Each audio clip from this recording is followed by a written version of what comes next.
আর শেখ হাসিনা বসে বসে গল্প করতেন, স্বজন হারানোর ব্যথা কেউ বোঝে না।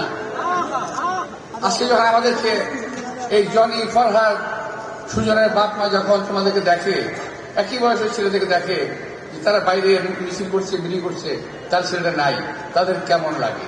স্বজন হারানোর কথা কেউ বোঝে না।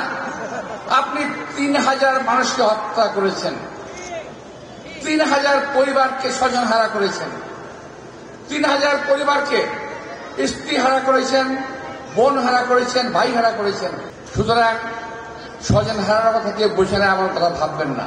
আমি আমার নিজের ব্যক্তিগত কথা বলতে চাচ্ছিলাম, তবুও বলতে চাই। আমার পরিবারটাকে তছনছ করে দেওয়া হয়েছে, ব্যবসা বাণিজ্য নিয়ে গেছে। আমার ছোট ভাই 17 বছর দেশের বাইরে ছিল।